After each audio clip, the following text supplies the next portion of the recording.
Hi, thank you for tuning in today. I'm excited to share a message with you. Today, my message is to those that are struggling, those that feel like they're barely hanging on, those that feel like their hope is lost, that are searching for an answer, for a sign, for a message that God is present and able and working in our lives. I'm reading from Matthew today, and it's Matthew 9:20 through 22, and it's the story of Jesus healing the woman that was bleeding. And it says, "Just then a woman who had been subject to bleeding for 12 years came up behind him and touched the edge of his cloak. She said to herself, 'If I only touch his cloak, I will be healed.' Jesus turned, saw her, and said, 'Take heart, daughter, your faith has healed you.'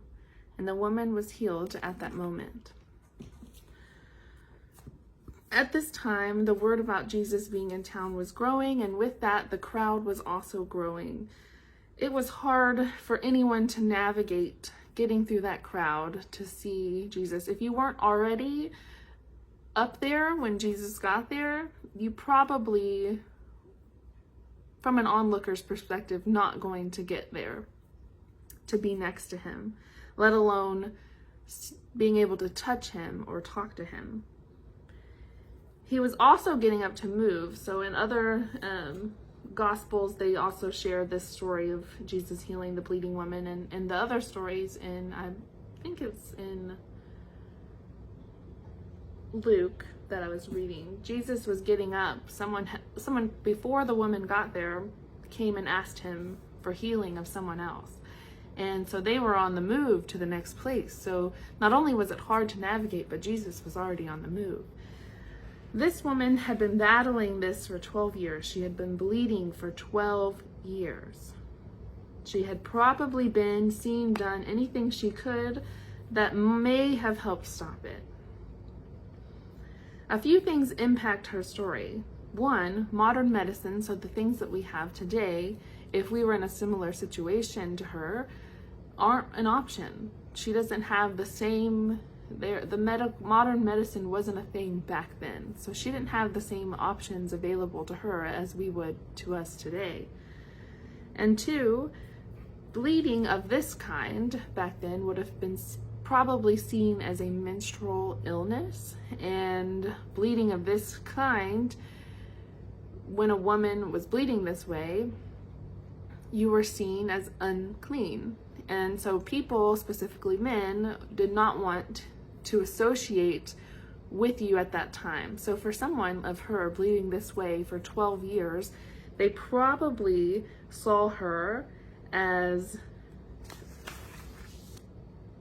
cursed or very unclean. Something was wrong with her. They didn't want to catch that. They didn't want to associate with someone that was dealing with this, because obviously it wasn't just bleeding just because of illness. There was something else that was making her unclean, and they didn't want to associate with her. So I'm sure that made the options even more limited as far as finding help to help her with this illness. And how isolating that must have felt, and how helpless sometimes that probably could have been. Here she is on the outside of this big crowd, looking at Jesus, looking at what she knows is her healer. This was her only hope. The space between her and Jesus at that time physically probably felt like miles, but what she knew to be true in her heart, she knew she could get there. She knew that she was going to, and she was going to do whatever it took to get there, to be by him, to touch him. She even said, "If I could only touch his cloak, I will be healed." So she fought through that crowd just to touch him, and she got the edge of his cloak. Many people surrounded him that day, and many were probably just there because it was the talk of the town that day, because they were just curious about things, and they probably went home unchanged and untouched and unmoved by the things that they witnessed that day. They saw the work of Jesus, but they were just onlookers. They were just curious. They weren't reaching out to be changed, to be touched, to be to feel the presence of his, or have the faith that he can heal and change and work in their lives. And what a difference between the crowd of people that were curious about Jesus and the few that actually reached out and touched him. Today, many people are just vaguely familiar with Jesus, but nothing in their lives are changed or bettered by his passing acquaintance. It's only by faith that people are saved. When the woman was healed, Jesus said, "It was your faith that you were healed."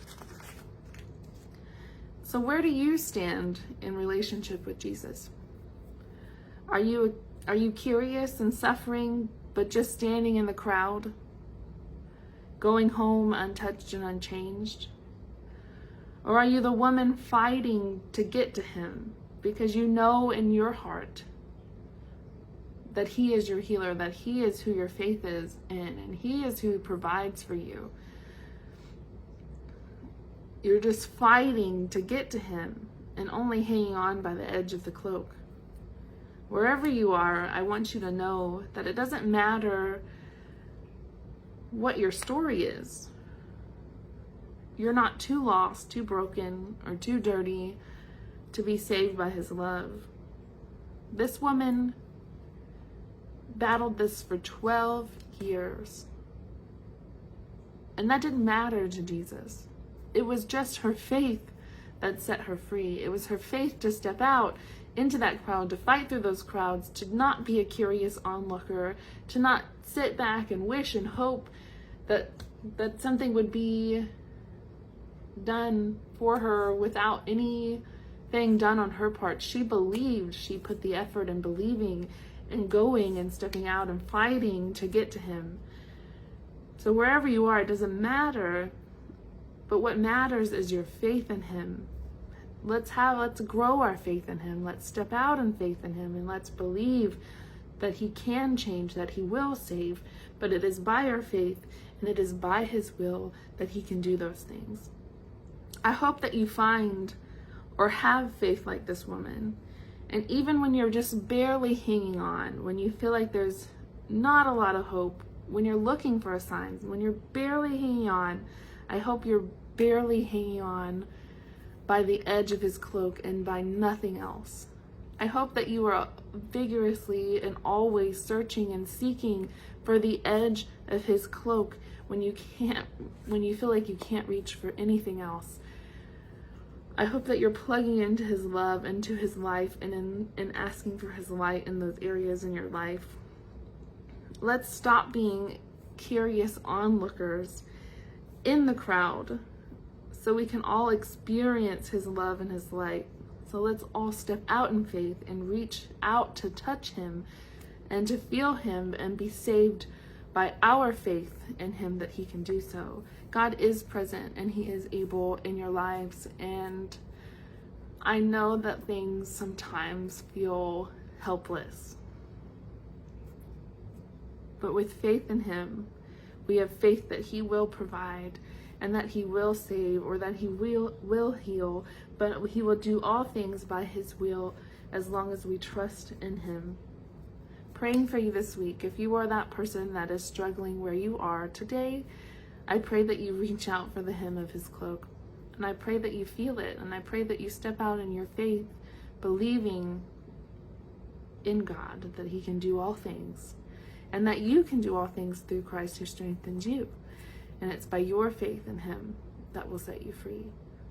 I hope you have a good week. Praying for you like always. If you can join us in person here at Farmdale, we have church on Sundays and we have small groups on Wednesdays. We would love to see you, but if we can't see you in person, we'll see you here next week. Bye.